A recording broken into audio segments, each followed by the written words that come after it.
بسم اللہ الرحمن الرحیم۔ السلام علیکم۔ میں نے پوچھا تھا کیا تم نے دوبارہ اسے ڈھونڈنے کی کوشش نہیں کی؟ تو اس نے بتایا تھا کہ میں نے اسے بہت ڈھونڈا لیکن وہ پھر کبھی نہیں ملی۔ اتنی سی بات کرنے کے بعد اس کی آنکھیں نم ہوئی تھیں اور میری روح وہ بتاتا ہے کہ میرا نام نواز شفیق ہے اور میں ننکانہ صاحب کا رہنے والا ہوں۔ ایک مناسب سا زمیندار ہوں۔ الحمدللہ میری آمدنی بہت اچھی تھی۔ میرے پاس 150-200 جانور تھا۔ دودھ کا میرا اپنا کام تھا۔ مجھ سے زندگی میں بس ایک خطا ہوئی اور اس خطا کے بعد مجھ سے سب کچھ چھین لیا گیا۔ میری لگامیں کھینچ لی گئیں اور میں مکافات عمل کا شکار ہو گیا۔ قصہ کچھ یوں ہے کہ میری پہلی شادی میری پھپھوزاد سے ہوئی تھی جو مالی طور پر انتہائی کمزور تھی۔ میرے والد صاحب نے اپنی بہن کی بیٹی کا رشتہ اس لیے میرے ساتھ طے کر دیا تھا کیونکہ ہمارے حالات اچھے تھے، جبکہ میری پھپھو نے بھی ساری زندگی اذیت میں کاٹی تھی۔ غربت کا یہ عالم تھا کہ ہم لوگ زکوٰۃ تک ان کو دیا کرتے تھے۔ مالی تعاون اس کے علاوہ ہوتا تھا۔ آپ یوں سمجھ لیں کہ ان کا سارا گھر ہم لوگ ہی چلایا کرتے تھے۔ میرے والد صاحب نے سوچا کہ چلو گھر کی بات ہے، میرا بیٹا میری بھتیجی کو خوش رکھے گا، مگر یہ ان کی حام خیالی ثابت ہوئی۔ شادی کے دوسرے دن میری والدہ اور میری بیوی میں ان بن ہو گئی۔ میں والدہ کا سپورٹر بن گیا۔ میرے والد صاحب حق پر تھے اور انہوں نے اپنی بھتیجی کو سہارا دیا۔ مجھے بھی سمجھانے کی کوشش کی کہ یہ تمہاری بیوی ہے، تم روز قیامت اللہ تعالیٰ کے سامنے اس بات کے جواب دہ ہوگے۔ لیکن میں نے والد صاحب کی بات ماننے سے انکار کر دیا۔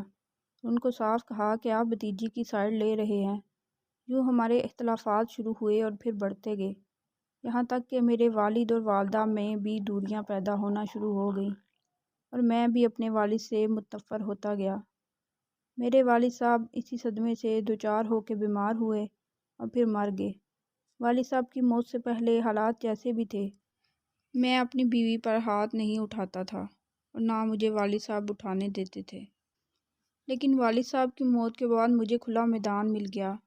میں نے اور میری ماں نے میری بیوی کو جتنا ممکن تھا اذیت دینا شروع کر دی۔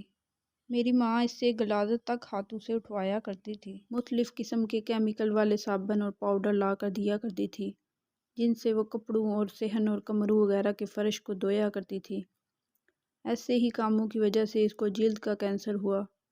اس کے ہاتھوں کی ساری جلد اتر گئی۔ اس کا ایک ہاتھ تقریباً اس حد تک نکارا ہو گیا کہ اندر سے گوشت لٹکنے لگا اور ہڈیاں نظر آنے لگیں، لیکن اس کے باوجود ہمیں اس پر کوئی ترس نہ تھا، بلکہ الٹا اس کی بے بسی دیکھ کر ہم اس کو اور زیادہ اذیت دیتے تھے۔ میری والدہ نے اس پر پابندی لگا رکھی تھی کہ وہ دن میں صرف ایک وقت کھانا کھا سکتی تھی اور کھانا بھی ہم اسے الگ برتنوں میں دیا کرتے تھے۔ کچن میں اور جہاں ہم لوگ بیٹھا یا لیٹا کرتے تھے ان کمروں میں آنا اس کے لیے ممنوع تھا، سوائے صفائی کرنے کے۔ میں نے اسے کبھی زندگی میں بیوی کا حق نہیں دیا تھا، البتہ اذیت اتنی دی تھی کہ وہ کبھی زندگی میں اپنا حق مانگ بھی نہیں سکی تھی۔ اگر گاؤں میں سے کوئی شخص ترس کھا کر اسے کچھ رقم یا کوئی چیز دیتا تو وہ بھی میں یا میری ماں اسے لے لیا کرتے تھے۔ اس کے ایک ہاتھ کی جلد مکمل طور پر اتر چکی تھی، بلکہ گوشت بھی ہڈیوں سے الگ ہو چکا تھا۔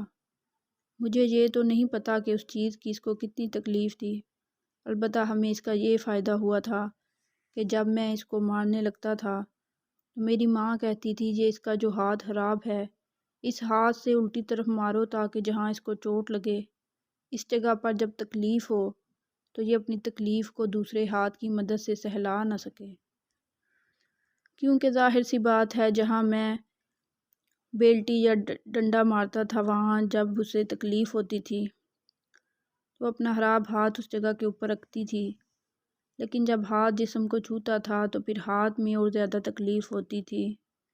یوں اس کی مجبوری تھی کہ جہاں بھی میں چوٹ مارتا تھا وہ اپنی اس جگہ کو سہلا نہیں سکتی تھی، بس وہ آنسو ہی بہا سکتی تھی اور وہ بہاتی رہتی تھی۔ ان آنسوں کا ہم پر کوئی اثر نہیں ہوتا تھا۔ اسی اذیت میں ایک بار ہم صبح اٹھے تو دیکھا کہ وہ گھر میں موجود نہیں تھی۔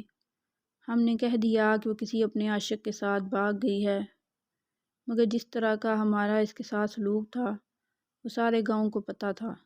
زیادہ تر گاؤں والوں کا یہی اندازہ تھا کہ ہم نے اسے مار کر کہیں گھر میں ہی دفنا دیا ہے۔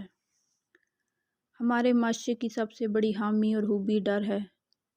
ان لوگوں کے سامنے بے شک آپ کسی پر ظلم کر لو، اگر آپ طاقتور ہو تو یہ کبھی آپ کا ہاتھ نہیں روکیں گے، بس تماش بین بن کر دیکھتے رہیں گے۔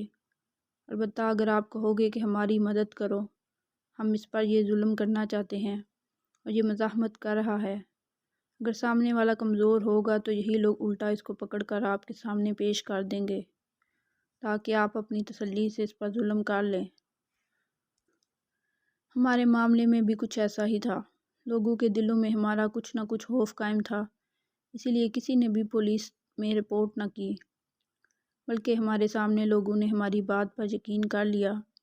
گو کہ پیٹھ پیچھے وہ جو کہتے رہتے تھے ہم تک پہنچتا رہتا تھا، لیکن اس بات سے ہمیں بھی کوئی فرق نہیں پڑنے والا تھا۔ میں نے دوسری شادی کر لی۔ اللہ نے مجھے ایک بیٹا اور 2 بیٹیاں دیں۔ میں نے ان کو انتہائی لاڈ والی اور عیاشی والی زندگی دی، مگر مجھے اس بات کا افسوس ہوا کہ میری دونوں بیٹیاں میرے ملازموں کے ساتھ بھاگ گئیں، جبکہ سارا کاروبار اور زمین میں نے بیٹے کے نام منتقل کر دی، تو بیٹے نے بھی مجھے گھر سے نکال دیا۔ نہ صرف مجھے گھر سے نکال دیا بلکہ میری بوڑھی ماں کو بھی گھر سے نکال دیا۔ مجھے آج بھی یاد ہے میری بوڑھی ماں کی مرتے وقت یہ خواہش تھی کہ وہ اپنی آخری سانسیں اپنے گھر میں لے، مگر میرے بیٹے نے اس بات کی اجازت نہ دی اور میری ماں اس گھر کی دہلیز کے باہر مر گئی۔ میں اپنی ماں کے لیے اپنے بیٹے سے 1 گلاس پانی مانگتا رہا، لیکن میرے بیٹے نے مجھے وہ پانی بھی نہ دیا۔ ماں کی موت کے بعد میں نے وہ گاؤں چھوڑ دیا، کچھ عرصے اپنے ایک دوست کے پاس رہا، لیکن پھر اس نے بھی میرا بوجھ اٹھانے سے معذرت کر لی۔ ہاں، البتہ اس کی اولاد نے مجھ پر ایک احسان کیا کہ مجھے ایک ایسے ادارے کے حوالے کر دیا جو مجھ جیسے لاچار، بے بس اور لاوارث لوگوں کی دیکھ بھال کرتا تھا۔ میں آج بھی اس ادارے میں موجود ہوں اور اپنی موت کا منتظر ہوں۔ میرا وہ دوست آج بھی اپنے بچوں کے ہمراہ میرے پاس آتا ہے، میری کچھ نہ کچھ مالی مدد کرتا ہے، ادارے کے ملازموں کو کچھ نہ کچھ رقم بطور رشوت یا معاوضہ دیتا ہے تاکہ وہ میرا اچھے سے خیال رکھیں، اور ساتھ ہی افسردہ ہو کر مجھے کہتا ہے کہ میں شرمندہ ہوں، میں تمہارے لیے اس سے زیادہ کچھ نہیں کر سکتا۔ اس بات کا مجھے افسوس ہے کہ تم اپنی اولاد کی صحیح طرح سے پرورش نہیں کر سکے، یا پھر شاید تمہارے ظلم ہی تمہارے لیے سزا کی وجہ بن گئے، مگر میں جب تک زندہ ہوں تمہارا سہارا بنا رہوں گا، اور اللہ تعالیٰ کے حضور بھی دعا کرتا رہوں گا کہ اللہ تعالیٰ تمہیں دونوں جہانوں میں معاف کر دے۔ گو کہ میرے دوست نے مجھے صدقے دل سے دعا دی ہے، لیکن میرا دل کہتا ہے یہ دعائیں میرے حق میں قبول شاید نہیں ہوں گی، کیونکہ میری اب جلد بھی خراب ہونا شروع ہو چکی ہے۔ میری جلد پر ایک پھوڑا نکلتا ہے، پھر اس میں پانی بھر جاتا ہے، پھر جب وہ پھٹتا ہے تو جہاں تک وہ اس کا پانی جاتا ہے وہاں تک میری جلد خراب ہو جاتی ہے اور گل سڑ جاتی ہے۔ ادارے والے میرا علاج کر رہے ہیں، لیکن اس کے باوجود فی الحال مجھے کچھ بھی آرام نہیں آ رہا۔ شاید ادارے والوں کو تو نہیں پتہ یہ کیوں ہو رہا ہے، لیکن میں جانتا ہوں کہ یہ میرے ساتھ وہی مکافات عمل والا کام ہو رہا ہے جو میں نے اپنی پہلی بیوی کے ساتھ کیا تھا۔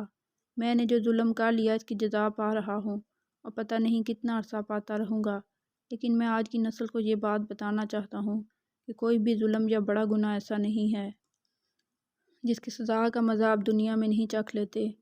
اس لیے آپ سے التجا کرتا ہوں کہ میری طرح نشان عبرت بننے کی بجائے آج ہی اپنے آپ میں سدھار پیدا کر لیں تاکہ کل کو میری جگہ پر آپ نہ ہوں۔